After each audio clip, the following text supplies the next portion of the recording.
Tonight, we'll be debating the question, has justice been done in the case of Shamima Begum? I'm just going to lay out some quick facts before we move to the debate at hand. So, when Shamima Begum was 15, she decided to leave the UK with 2 friends with the goal of joining the Islamic State in Syria. In mid-February of this year, she was found by a Times journalist in a Syrian refugee camp. In response to her public desire to return to the UK, the Home Secretary stripped Ms Begum of her citizenship in late February. He did this under the provisions of the 1981 British Nationality Act, which states that a person can be deprived of their citizenship if the Home Secretary is satisfied that it would be conducive to the public good and that they would not become stateless as a result. She was also denied citizenship by Bangladesh, where the Ministry of Foreign Affairs has said that she was erroneously identified as a Bangladeshi national. Ms Begum has now been living in Syria for almost 4 years and has secured legal aid in order to help her appeal to the decision of the Home Secretary who revoked her citizenship.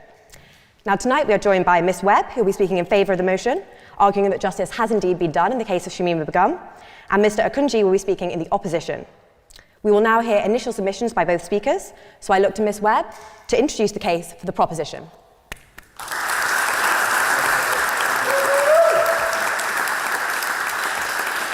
Ladies and gentlemen, thank you very much, Ms President, for inviting me to speak here tonight and debate this very important motion.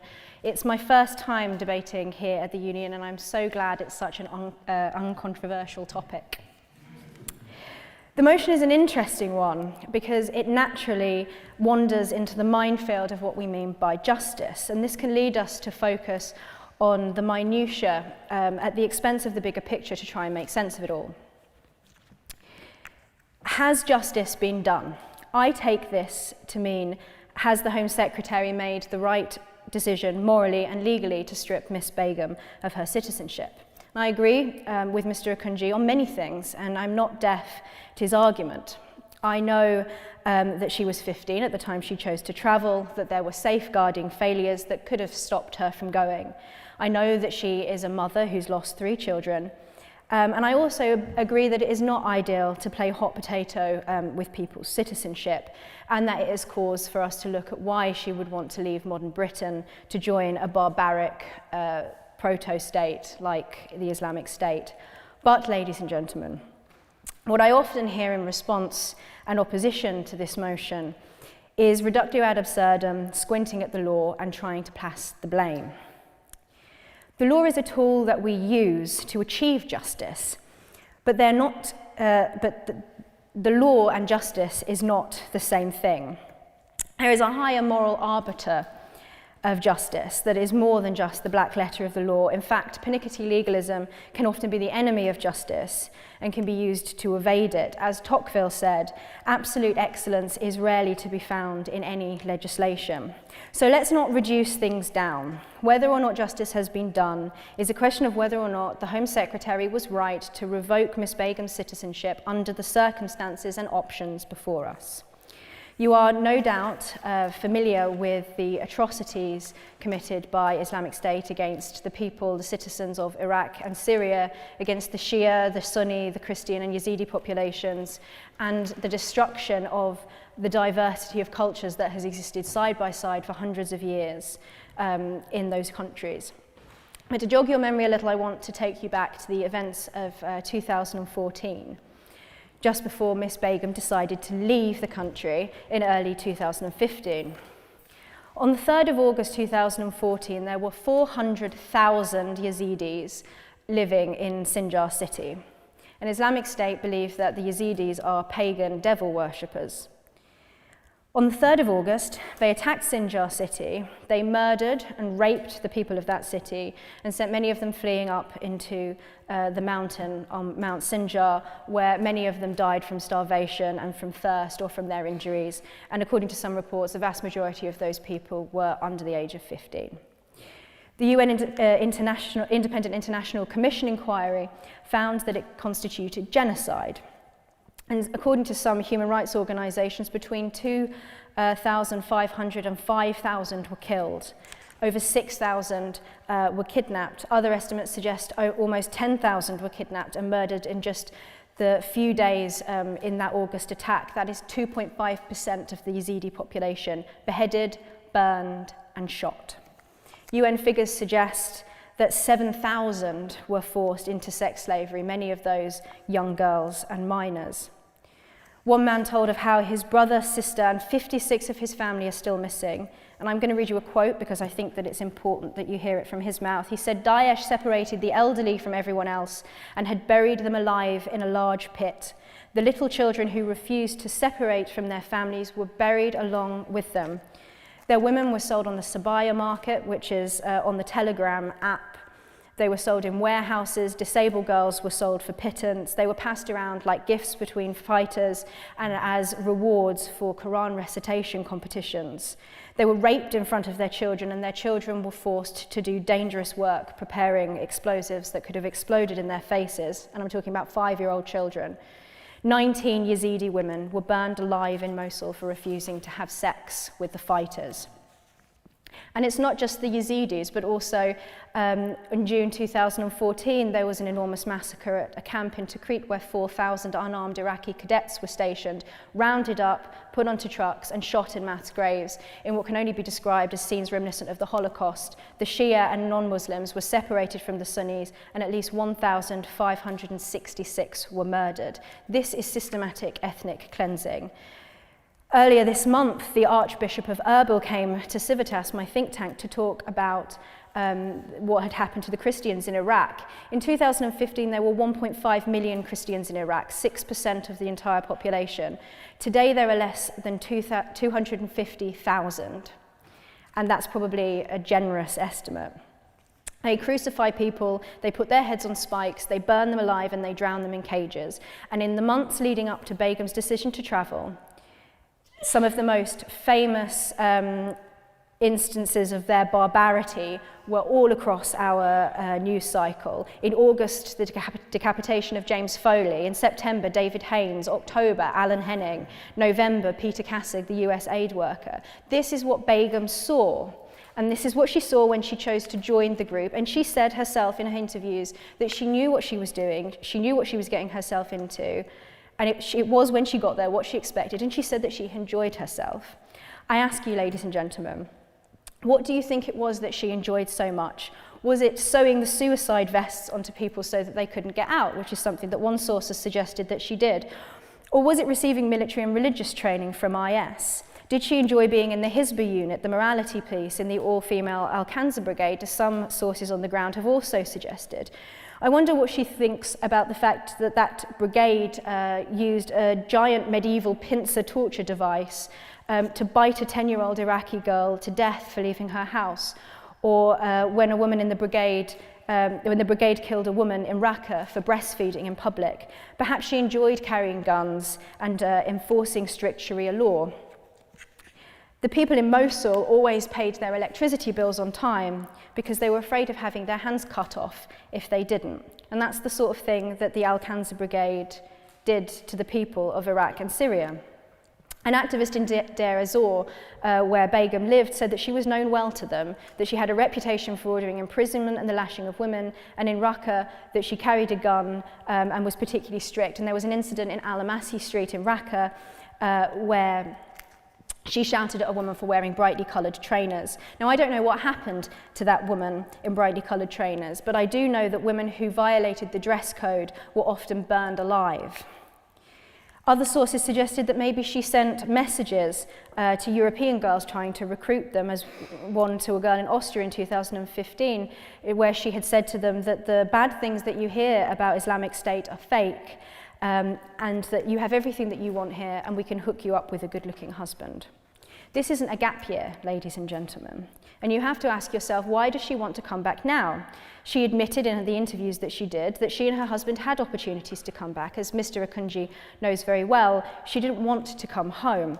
The reason why she wants to come home now is only because the caliphate has failed. She herself said that she doesn't regret it. She talks about how she is glad that she met her husband there because she wouldn't have found somebody like him back in the UK. Thank God. She had a good time, she said. It fulfilled her aspirations. It was what she expected. Executions, she said she was okay with it and that she thinks it was Islamically allowed. Severed heads in bins, she said it didn't faze her at all. IS attacks on the UK, well, she said that the Manchester attack was essentially tit for tat for coalition airstrikes on IS-controlled territories. She said that she doesn't agree with everything that Islamic State have done, but she does agree with some British values. And even when she criticised IS oppression, and she was asked what she thought about the end of the caliphate, she said she didn't have high hopes. Mr. Akunjee will emphasise that she was a child and that she was groomed. And that certainly is true, that she did radicalise, probably as part of a process amongst her friends. But justice is dependent on recognising moral agency. The age of criminal responsibility in this country is 10. The Begum may have been 15 when she travelled, but she was a moral agent. She herself said she knew what she was doing. And she was aware of the IS that she was going to. It was all over the news in 2014. She knew. Mr. Akunjee will call on you to have sympathy for her, but she is not the victim here. Even if she had been a housewife, she still chose to go there and is complicit in the state-building enterprise that led to such horrible crimes against the people of Iraq and Syria. And do not be fooled either by the argument that depriving of her citizenship is any more an appeal to your emotion than is the argument that we should feel sorry for her. Actions have consequences. That is justice. But should we not bring her back and prosecute her then? Well, as Mr. Akunjee, I'm sure, knows, the Met were not on the ground in Raqqa or in Deir ez-Zor in 2015 collecting evidence. And I don't know what you think would happen if she were to return to this country, whether or not justice would be done. But I'm sure, as Mr. Akunjee knows well, only 1 in 10 jihadists returning have been prosecuted. More than 400 have returned. There is a low conviction rate, because evidence is difficult to gather, and this is particularly the case amongst women, because even though we know that foreign women played a large role in ISIS militarily, it's harder to find documentation because they didn't feature in the propaganda in the same way. Ladies and gentlemen, I do not agree with Mr. Akunjee when he asked whether or not Theresa May have Nazi blood running through her veins. But I do concede that the government has failed us, and particularly Theresa May as Home Secretary. Not enough was done to ensure that the right legislation was lined up to ensure that we could deal with these inevitable cases. It's useful that the new 2019 Counterterrorism and Border Security Act allows the Home Secretary to designate particular areas so that it is illegal for people to go into them or to stay there, but that cannot be enacted retrospectively. Morally speaking, by joining Islamic State, she renounced her loyalty to this country and her right to call it home. Citizenship is fundamentally about loyalty. In a recent policy exchange report, they said that law should recognise and reinforce the duty of non-betrayal, and that this is a reason why we might want to look into updating our treason laws. And perhaps treason laws would be a way of ensuring that justice would be done in the cases of people like Begum. And perhaps if it was the case that she could come back here and receive a hefty jail sentence, then maybe I would be arguing against the motion. But that is not how things are. Sometimes the government get it wrong. And although Mr. Akunjee again has called the Home Secretary vermin, I actually think that he has made the right decision in these circumstances.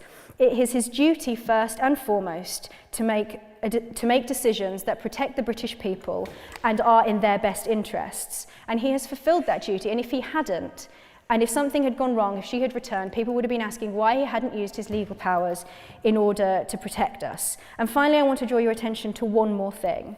Mr. Akunjee is going to argue, I'm sure, that the decision is outside of the legal process and that somehow it's outside of the law, but it isn't.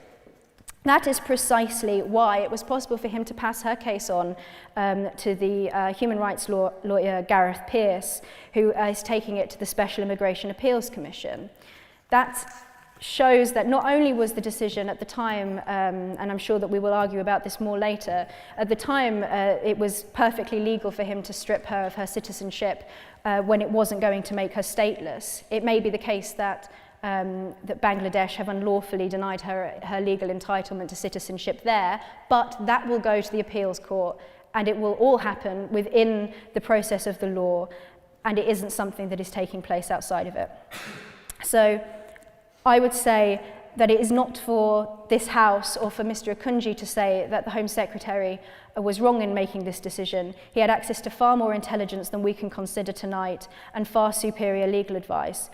I ask you, please, when voting for this motion, keep your eye on the bigger picture. As the famous alumnus of this university, Thomas Hobbes, said, hell is truth seen too late. Let us not see the truth of this too late. Ladies and gentlemen, when you vote, I ask you to remember that siding with the perpetrator is not moral sophistication. G.K. Chesterton said that children are innocent and love justice, but the wicked love mercy.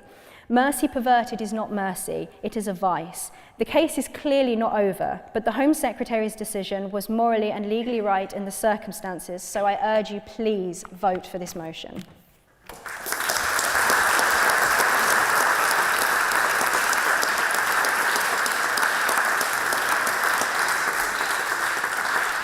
I'd like to thank Ms. Webb for her speech, and I now look to Mr. Akunjee to introduce the case for the opposition.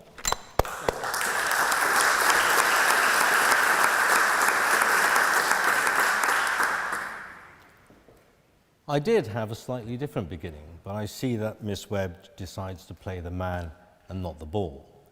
In that, she's been paying particular attention to my Twitter feed. I've tried to look at her Twitter feed, but in the last couple of days it's been made private. Nothing to do with you, I assure you. This House believes that justice has been done in the case of Shamima Begum, and a good place to start is at the beginning. What is justice? Every nation has its version of that concept. The North Koreans have a version based on the Soviet model. Saudi Arabia has a version ostensibly based on Sharia. And even ISIS, as we've heard, had their version, and we've all seen on our television screens what that looks like. What we're talking about here today is British justice, and that is of a very different complexion. To discover what that is, we have to cast our minds back and into the history that this country derives its book of codes from. And when we look back, we find Alfred the Great had collected the works of Albert of Kent, Innes of Wessex, and Offa of Mercia in order to formulate the book, or the Dome Book. And in that, together with a dollop of legal guidance from Leviticus, the essence of his trustees was thus: doom very evenly. Do not doom one doom to the rich, another to the poor, nor doom one doom to your friend and another to your foe. In that simple statement, he encapsulated a key function of the law. That is, that the nature of it demands that friend and foe be treated equally under it.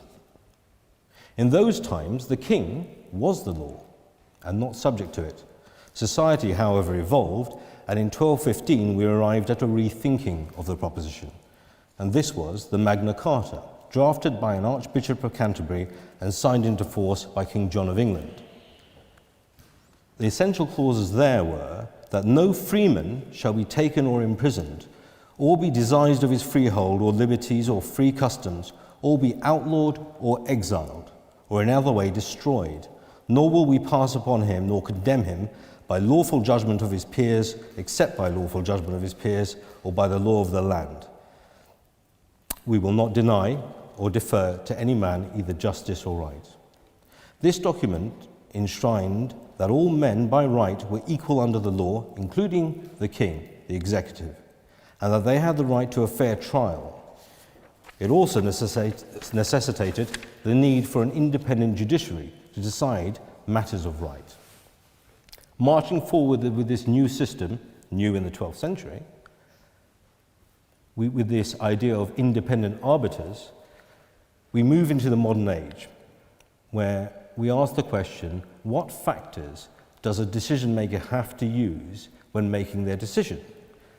This was settled in a very commonsensical way in the matter of the Wednesbury Corporation in 1948, and very simply, it states that all decisions made by a decision maker must be rational, reasonable, take into account factors that ought to be taken into account, and not take into account factors that ought not to be taken into account. That's the essence of our law, characterized by ration, fairness, and treating friend and foe alike. So how do we decide what factors to consider when it comes to the decision of our Home Secretary in the matter of Shamima Begum? In order to know that, this is driven by the facts of the case itself. So we have to know, what is Shamima's story? Unfortunately, Shamima's story is not the story of an individual. It's actually the story of 9 girls from one inner city school in East London called the Bethnal Green Academy, and actually it begins in December 2014. A friend of Shamima, also called Shamima Begum, and this will become important later, left her home from London, travelled by Gatwick Airport to Istanbul, and though only 15 years old at the time, apparently travelling alone and unassisted, she managed to cross Turkey and enter ISIS-controlled territory in Syria. This fact of her final destination was known only to the Metropolitan Police, her father, and the school administration. The Met launched a terror investigation, which is all but natural in the circumstances. And liaising with the school, they identified 7 girls from Shamima's friendship circle for questioning. Included in that circle were Shamima Begum, unrelated, Khadija Sultana, and Amira Abbas. All 7 girls were questioned by the police without their parents' knowledge. None of these girls were subject to the prevent strategy or safeguarding. In February 2015, when the police realized they might just happen to need the formal consent of the parents, they formulated some letters requesting consent from those parents and handed them, unbelievably, to the girls themselves for delivery. Needless to say, none of those letters ever reached the parents. Not only that, the police failed to even follow up. They didn't think, there are 7 parents here who are not calling us, even though we've sent letters to them. They didn't follow up with that. Unknown to the parents, and under the noses of the Metropolitan Police, 3 of those 7, Shamima, Amira, and Khadija, formulated a plan, and the family believe precipitated by receipt of those letters, to join their friend in Syria. So on the morning of the 17th of February, the girls left home and followed exactly the same route as the December girl, their original friend. Evidently, within a day, the families were aware that their daughters had gone missing. They contacted the police and an investigation was launched. That investigation was a missing persons investigation. It very quickly turned into a counter-terrorism one, and the families were then made aware that their daughters were suspected to be in Syria. And this is the first they'd heard about it. It later became apparent from Turkish media that a smuggler who had taken the girls across the border, releasing a video of the same, turned out to be an agent or a spy working for a coalition country. Media reports that that country is Canada. The incident raised such a furore that the Home Affairs Select Committee decided to question all people involved around the actual disappearance of the February girls. So the representatives of the families came together, Mark Rowley, head of Counterterrorism Command, Bernard Hogenhow, the chief of the Metropolitan Police, and Abdurrahman Bilgic, the Turkish ambassador, together with myself, attended that meeting and subjected ourselves to questioning. Mark Rowley, under questioning, made the following statement. We have no evidence in this case that these 3 girls are responsible for any terrorist offences. They have no reason to fear, if nothing else comes to light, that we will be treating them as terrorists. Bernard Hogenhow, the head of the Metropolitan Police, seconded that motion. Now, at the same time that that was happening, Shamima Begum, in Syria, was being married to a 23-year-old Dutch national in an ISIS-administered ceremony. She was 15 years old. Under Dutch and British law, she's the victim of statutory rape. Out of that union, 2 children were born, 3 and 1 years old. They died. They died from malnutrition and disease. Eventually, in February, Shamima was discovered and interviewed by Anthony Lloyd from the Times newspaper, as we all know. Shamima was heavily pregnant at the time with her 3rd child, and during this interview she raised concerns about her unborn baby, a British citizen who is innocent of any crime. On the 16th of February, Shamima Begum gave birth to her son, Jara, and a few days later, on the 19th, the Home Secretary made a decision to strip her under Section 40 of the Nationality Act. In accordance with that Act, any decision to strip is only valid if it does not leave an individual stateless. That is our international commitment and our domestic law commitment to all our citizens. not to leave them stateless. It is our contention, based upon a press release from the Bangladeshi government, who strongly denied that Shamima Begum was in any way a citizen of Bangladesh at the time of the decision. Sajid Javed left her stateless. On the 22nd of February, Shamima stated in an interview to the Sky News that she was struggling to feed her child and spoke of her own condition of illness. In response to the request from her sister to the British government that we will be dealing with the decision or the lawfulness of that in due course, but in the meantime, to save her child, their nephew, Jeremy Hunt had this to say, declining the request. We have to think about the safety of British officials. I would send them into a war zone as a representative of the government. Now, this is said in the context of 5 interviews by 5 British journalists who had all spoken to Shamima Begum, not a hair on their head harmed. Those are the facts. The question of whether this is justice is a wider issue. It isn't just about Shamima Begum. I completely agree with Emma on this point. It was about a number of people. Jara, her baby, an innocent child who died as a direct consequence of the action of stripping her of her citizenship and the inaction of assisting that child in those circumstances. The decision was unjust to the Kurdish people. They are the ones who have spent blood and treasure in defeating ISIS. They have lost 100,000 of their people, and yet the decision here burdens the Kurdish people with the upkeep and safety of Shamima Begum, who has nothing to do with them. Shamima Begum was born in the UK, raised in the UK, educated in a British school, groomed in the UK, radicalised in the UK. She used a British passport to get to Syria. Beyond that, she didn't pay for those tickets in pounds sterling, in taka, she paid for them in pounds sterling. Yet this decision supposes that she, who's never been to Bangladesh, never held a Bangladeshi passport, doesn't even have a visa there, is the problem of the Bangladeshi state. The arrogance of a decision by a Home Secretary to comment and make a statement about another nation's domestic law and foist our problems upon them is a form of human fly tipping.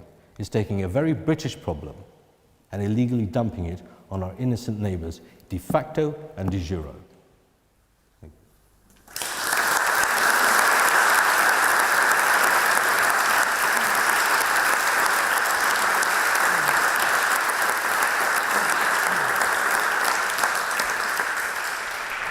Both speakers will have now up to 5 minutes to respond to each other, and then we'll move to questions from the audience. So I now look to Ms. Webb to respond.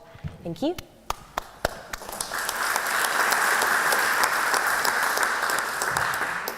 Mr. Akunjee, if I wanted to play the man rather than the ball, those wouldn't have been my choices. It was important to me, of course, to look at your Twitter feed because I needed to know the sorts of things that you would argue. And without going into details, I think it's quite clear that you would like to place the blame anywhere else but on Begum herself. In terms of, and I have to say, I love the fact that you talked about Alfred the Great and Magna Carta. But in terms of Sajid Javid's decision to strip her of her citizenship, at the time when he chose to do that, she was legally entitled to Bangladeshi citizenship. It may be that Bangladesh have been unlawful in refusing her legal entitlement because she has Bangladeshi parents, and so she is entitled to Bangladeshi citizenship. As Mr. Akunjee mentioned, for the obvious reason, the status of her marriage is in doubt, but it might even be the case that she would be entitled to Dutch citizenship. And I totally recognise the desire not to palm our problems off on someone else, but we have to look at the fact that the decision by the Home Secretary at the time when he made it was perfectly legal. And also he has that power for a reason. If it turns out, as Mr. Akunjee has said, that she has been rendered de facto stateless, then this will be amended through the appeals process. We're not debating tonight about justice in general as a butterfly effect of justice. We are talking about, has justice been done in the case of Begum? Not about her baby, which is another debate, and I would be happy to debate you on it. Not about the justice to the Kurds, but about the justice of the decision and whether or not that decision was the morally and legally right thing to do. And I think that it is quite clear that it is. He would like to make it the problem of Tower Hamlets Council that they didn't stop her from travelling. He would like it to be the police's fault. But the point is that she, as a moral agent at the age of 15, chose to go there and made the decision to go and join a state that everybody knew at the time was absolutely abhorrent. And we cannot just allow people back into this country who go and do that kind of thing. She has turned her back on her country, and arguably de facto, she has revoked her own citizenship. And we don't know how much of a danger she may be to this country, but Sajid Javid does, and he has those powers for a reason. And how just would it be if she were to come back to this country and radicalise young girls here, or boys here? I don't think that we would be having this conversation if she was a 15-year-old boy. We are having this conversation because she is a girl, a woman, a mother. She's being painted as an innocent victim, but the real innocent victims, as I mentioned at the beginning of this, are the people of Iraq and Syria. And I think that Mr. Akunjee is trying to place the blame anywhere except on her shoulders. Thank you.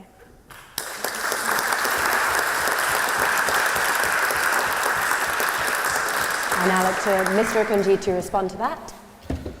I'm a lawyer. That's what I'm meant to do. Place the blame where it should be appropriately put.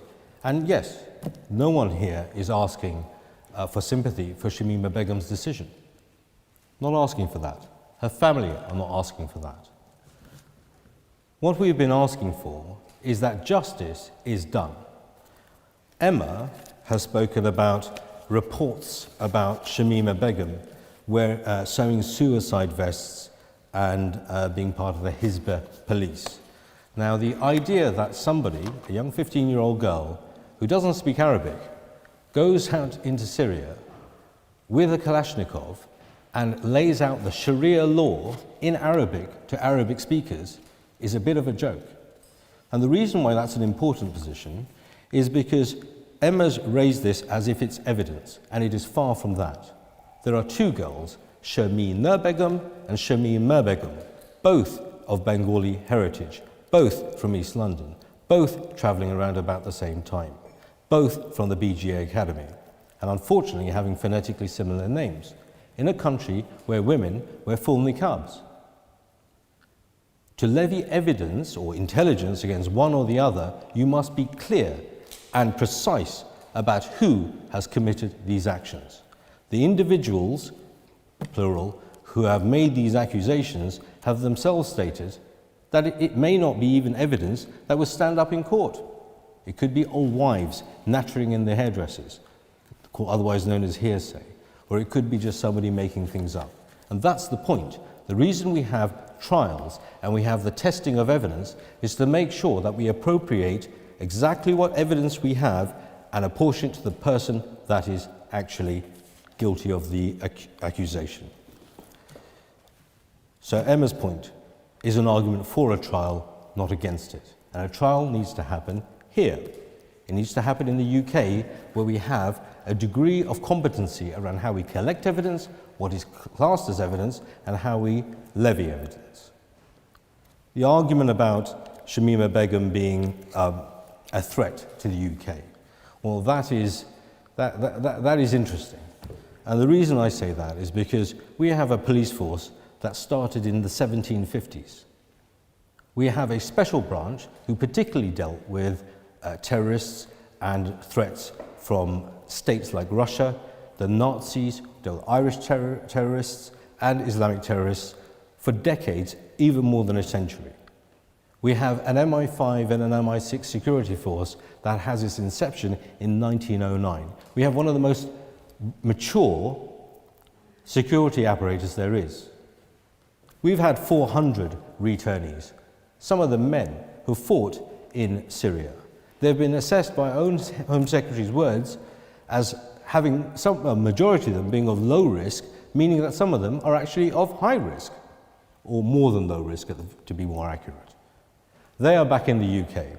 The idea that our mature security service, who is dealing with some of these less than more low risk individuals, cannot deal with a 19-year-old girl is laughable. And that's what makes this proposition disproportionate. Thank you.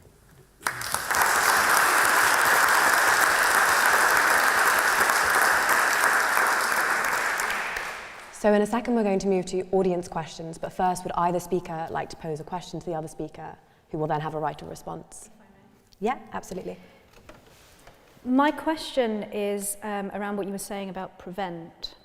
In the past, allegedly, you have said that Muslims shouldn't cooperate with the police, and have said that you don't agree with prevent, that you think that prevent is not a good thing.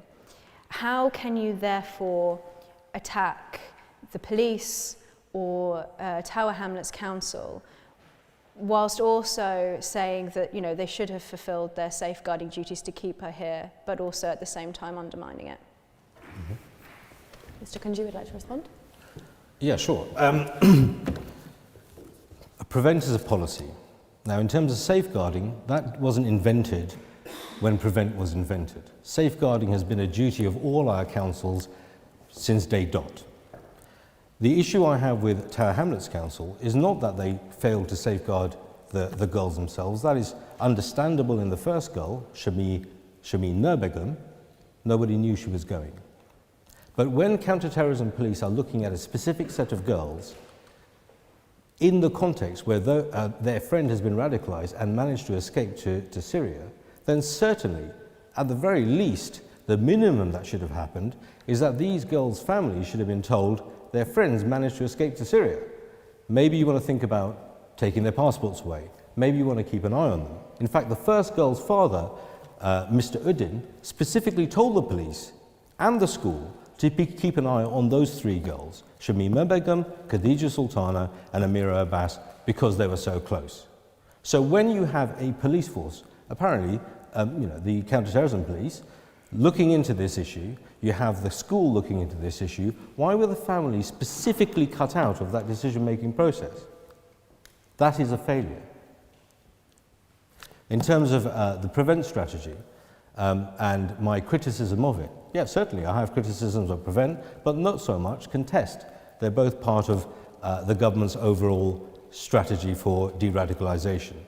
Prevent is on a statutory footing, whereby the idea of what extremism is defined by people ill-equipped in most cases to understand what a particular type of extremism is. For example, when Mark Rowley was asked the difference between Shia and Sunni, him being the head of counterterrorism policing, he had a very difficult time in terms of explaining that. So if the head of counterterrorism himself has a difficult time understanding the difference between the basic Shia and Sunni, how do we expect all of our schools and universities to cut up the nuances when it comes to students dealing with these issues? And we've had such issues as students or a 4-year-old child who misspelled cucumber. His teacher thought he said cucumber. He was referred to prevent. 2 children aged 7 and 5 who were talking simply about their parents buying them toy guns for Christmas, they were visited by police. We have the issue of a child who misspelled terrorist house as terrorist house, and then he was referred to prevent and counterterrorism officers brought to his home.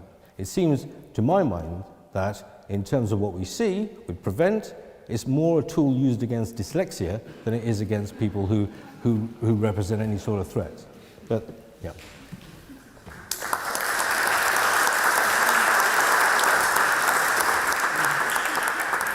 Mr. Akunjee, would you like to pose a question to Ms. Webb? It has been said of this decision to strip Shamima Begum, a born citizen of the UK, that this in effect creates a 2-tier class of citizenship, where there is British, if your parents are British, and your citizenship is absolutely inviolable. And then there is sub-British, where your parents may have come from another country, and therefore your citizenship is at risk. So my question to Ms. Webb is, Is there a two-tier citizenship system, and do you think that's appropriate in a modern state? Interesting question. I think it's particularly interesting because I find it curious that you seem to have so much faith in our legal system when you've described it as being a Jekyll and Hyde legal system. Do we have a two-tier citizenship? No, we don't. The reason why it's possible to deprive somebody of who have parentage in particular countries of their citizenship is because certain countries have citizenship. You know, you're entitled to citizenship if you have parents from a particular country. So dual nationals are obviously entitled to citizenship in different countries. It's just the law. I mean, it's something that is the law in many countries. And I don't think that it in any way is a sign of a two-tier legal system. I also, having consulted a relatively high legal authority on this, know that if that was thought to be the case, then it would be something that would be dealt with in the courts. It would be something that people could contest if they felt they had been discriminated against in that way. It may look that way as a sort of byproduct of just the nature of how people are entitled to citizenship around the world and the fact that you can't render someone stateless. So if they therefore have citizenship of another country, then they're not rendered stateless if you deprive them of their citizenship. But that's not something that is inherent to the system. Right, thank you. We're now going to open up the debate to the floor. If you would like to ask a question, please direct it to both of our speakers. Raise your hand and the mic will come to you. So raise your hand if you'd like to ask a question. Can we go to the gentleman? Yeah. Yeah, my question is to the speaker in favor of the motion. Can you please pose your question to both speakers? Okay. So try and make it something that both speakers can respond to. According to the Universal Declaration of Human Rights, having a state is human rights. So do you think that, how do you justify that stripping an established citizenship of Britain in apprehension of a far-fetched claim of another country's citizenship is justified? How do you justify this? Thank you. Thank you. Can we go to Ms. Webb first? Well, my answer to your question is quite simple.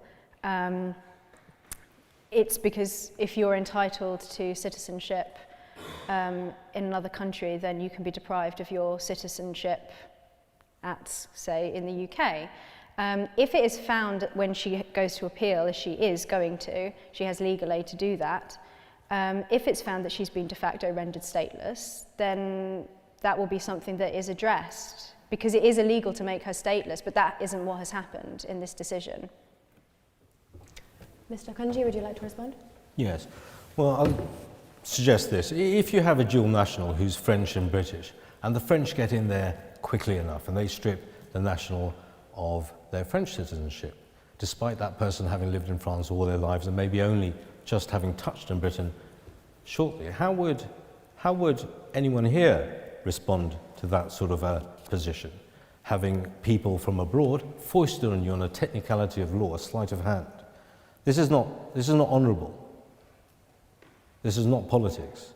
This is a situation where each state takes responsibility for its own citizens. Bizarrely enough, we have to look to Donald Trump for the moral high ground on this. He's told us that every state should take their own nationals. Now, we are the 5th biggest economy in the world. We have 65 million people in this country, and we've taken no responsibility for any of our citizens from these camps in Syria. None. Kosovo, the 144th economy in the world, with a population the size of Leeds, has just taken back 110. That should be an embarrassment to us. Can we go to the... Can we go to the member with the hand up in the white shirt?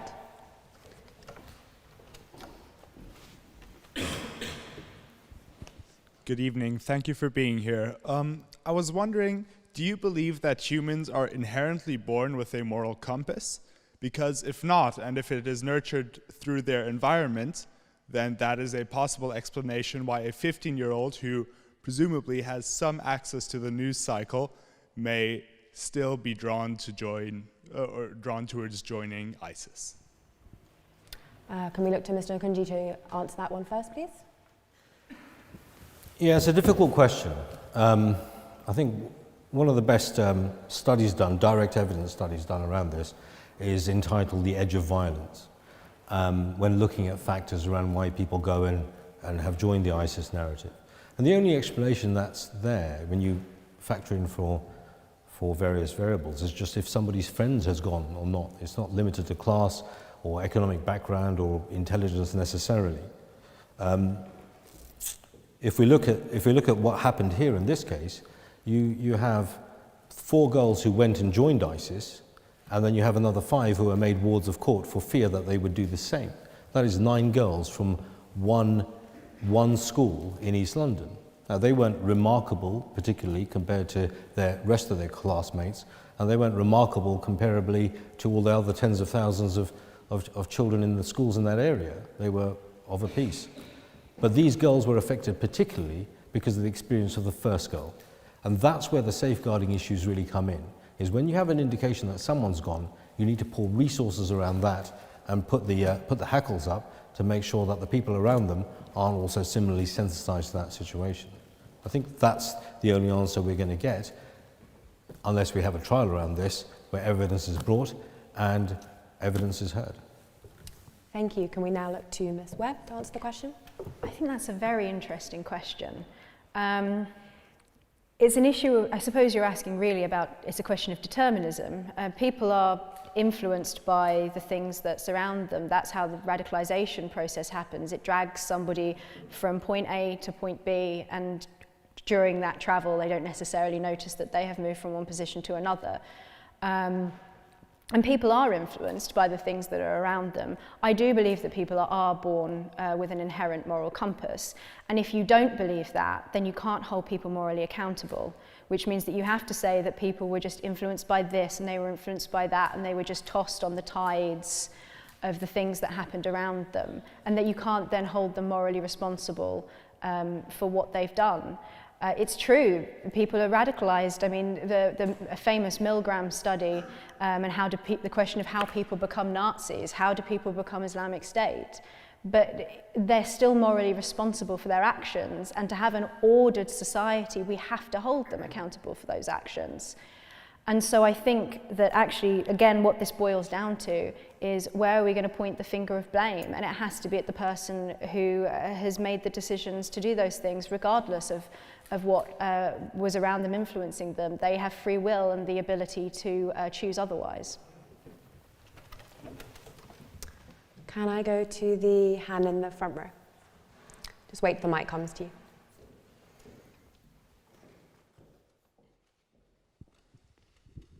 Hi, thank you so much.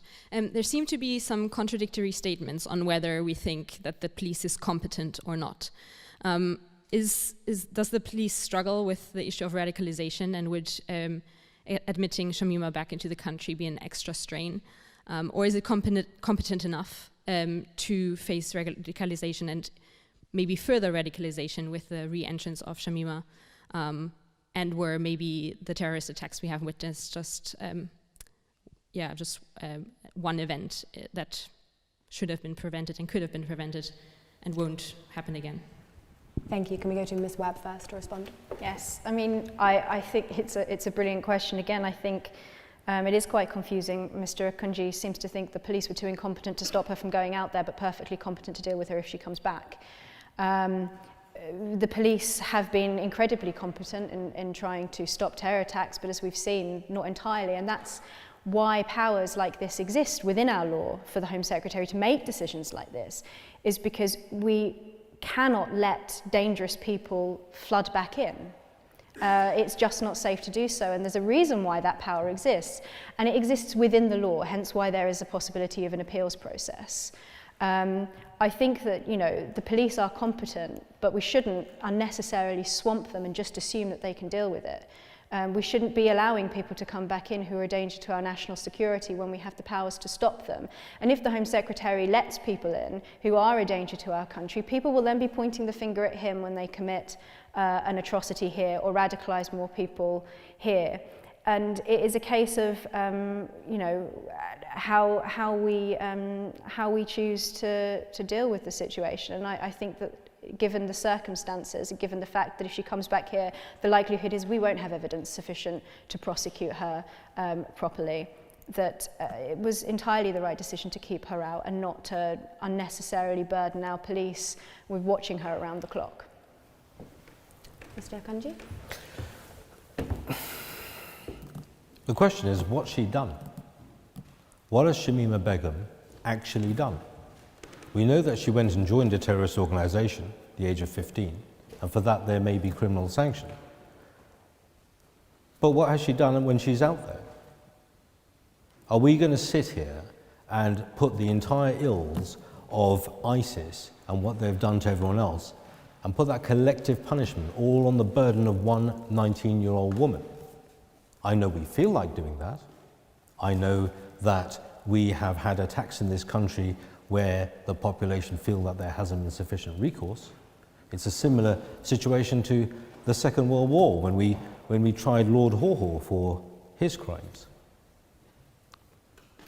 But that is not justice. It is not taking the ills of others and blaming a young girl for all of their evil.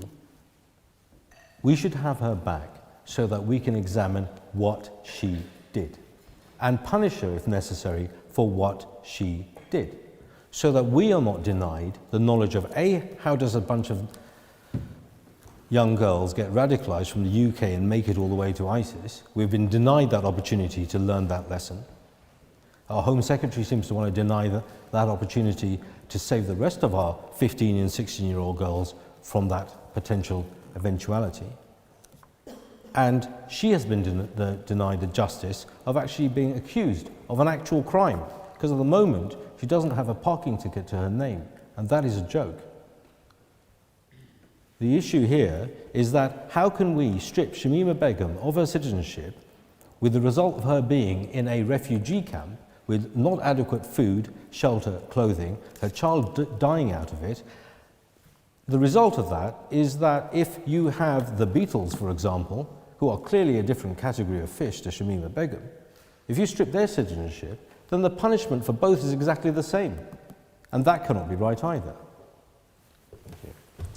I think we have time for a couple more questions. Can we go to the hand? Yeah, just there.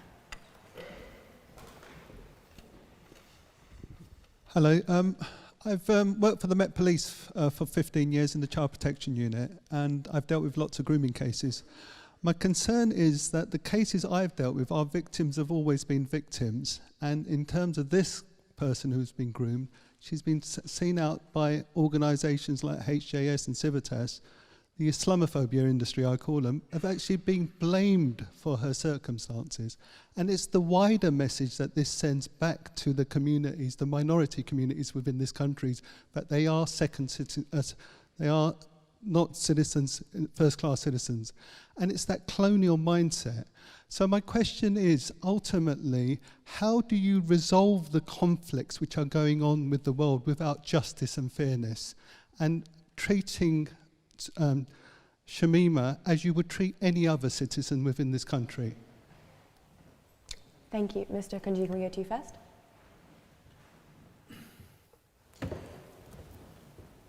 A state is defined by its justice system and by its currency and by its laws, really.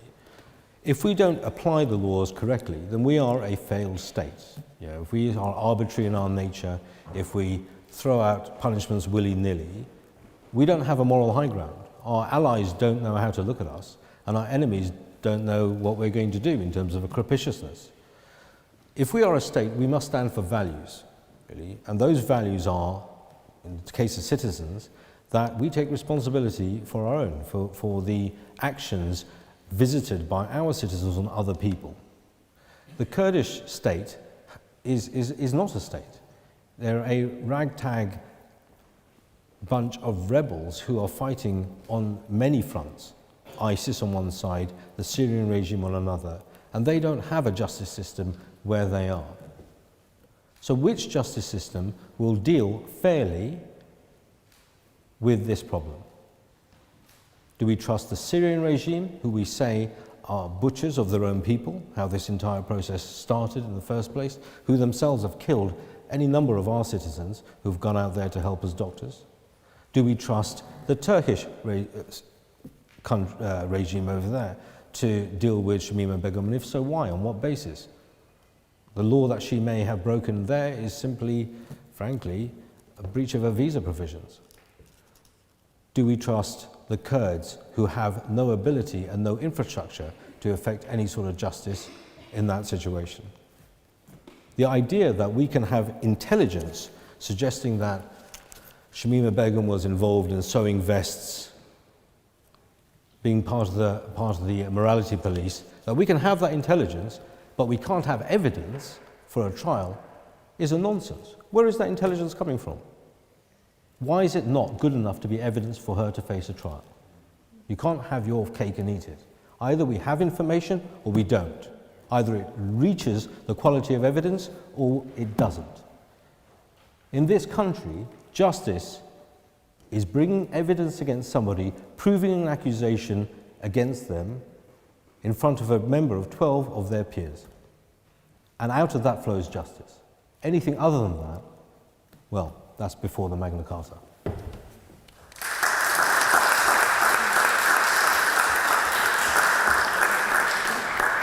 It's nothing to do with, and going back to the two-tier question again, nothing to do with Ms. Begum's race or her religion. She's been deprived of her citizenship because she went abroad to join a terrorist group, and the Home Secretary deemed it enough, sufficient, that she should be deprived of her citizenship and not be allowed back in. You're being told that this is not taking place within the bounds of the law, but I repeat again, it is taking place within the bounds of the law. She is able to appeal the decision. This is part of due process. We can go back as many times as you like to Magna Carta and to the processes of the law, but the bigger picture is that this is a woman who chose to go and join an abhorrent terrorist organisation. She chose to go and do that, and she did so knowingly. It is nothing to do with her religion or her race. It would be regardless of that, whoever she was, if she had dual citizenship and she went abroad to join a terrorist organisation and then tried to come back into this country and was deemed to be a security threat, then she could, legally, with the Home Secretary's powers, have her citizenship stripped. We have to keep going back to the bigger picture here. Remember what she chose to go and do. Remember the group that she chose to join. And I repeat again, this is taking place within the legal process. Due process is being followed. That's why Mr. Akunjee is able to hand the case over to another lawyer who can take it to SIAC to appeal it. I think we have time for one last question. Can we go to the member in the purple shirt? Yeah, you. No, the member in front, yeah. Good evening. I'm wondering what the two speakers think of proposals to update the treason laws and how that might apply to the case of Shamima Begum. Can we go to Mr. Akunjee first? It's interesting because the last time anybody has tried a treason in this country was in 1945, Lord Haw Haw, as he was called. He wasn't really a British citizen. He was born in America, an Anglo-Irish individual who had German citizenship at one point and actually managed to acquire British citizenship by lying. He went over to Germany where he set up a bunch, worked for the Nazis and set up a bunch of propaganda channels, criticizing the US and the UK in the wartime campaign. He was caught on the Dutch-German border. It was a piece of luck where that happened, but somebody recognized his voice and he was arrested. He was then deported against his will back to the UK and faced 3 counts of treason. And the question really in that case was, how could he face a count of treason when he owes no duty to this nation, being an American citizen or a German citizen? But because he had lied, and actually as Lord Shawcross, a descendant of his which would be known to Henry Jackson Society, who argued successfully that because he had availed himself, however he had, of a British passport, he was entitled while abroad to British protection for that period. And because of that, at that point, he owed a fealty to this nation and could be tried. In that case, a fake passport based on lies was used by the British government in order to drag somebody who wasn't a British national back to the UK to face British justice. In this case, the exact reverse has happened, where a British citizen has been denied of their citizenship to keep them away from British justice. The treason laws can apply. In Horhor's case, he was promoting engagement or encouraging people to the enemy, and we have terrorism laws that are similar to that here. No one has any argument as to whether a particular law or another can be applied to Shamima Begum or others of her class. The question is where.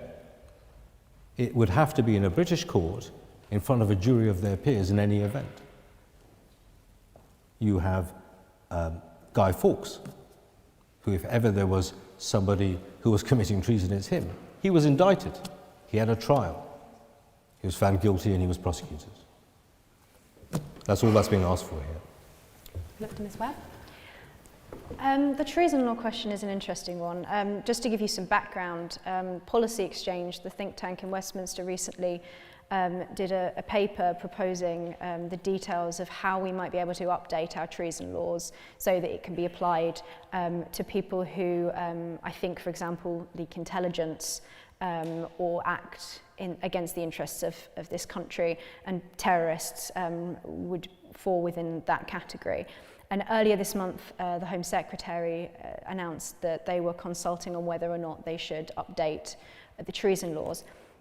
I'm not a lawyer, and so I don't know how workable treason laws would be or how likely a jury would be to convict somebody of treason. But I think that the idea of having a specific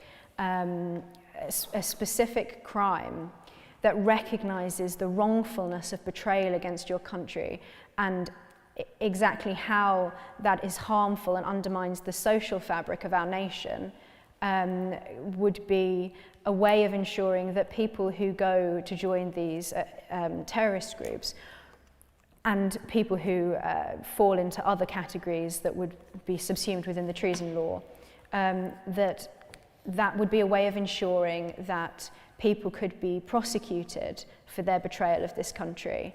And if it was the case that we did have treason laws, and it would be ensured that she would, and others like her, would come back and receive a hefty sentence for what they'd done, and I was convinced that justice would be done at home, and that she really would see the consequences of her decisions, then I would be arguing against the motion. But the point is, and this is important, that we don't have such laws. And I don't think that our current counter-terror legislation, though updated as it has been in 2019 and getting better, I don't think that it's sufficient. And this takes me back to my beginning point, which is that the law is a tool that we use to achieve justice. It isn't the same thing. That's why laws change and are updated over time to meet the changing landscape of our world. Otherwise, it would be ossified like Islamic State's law. And that's exactly why I think that the Home Secretary made the right decision. Because if she returns home, 1 in 10 people who have returned have been prosecuted. The likelihood that we can prosecute her in a way that really would serve justice is, I think, probably unlikely. And the point is as well that the Home Secretary's decision to take away her citizenship is not just about justice for her. It's about protecting the British people from somebody who has been deemed to be a threat. Neither Mr. Akunjee nor I, nor anybody in this room, know what evidence he considered in making that decision.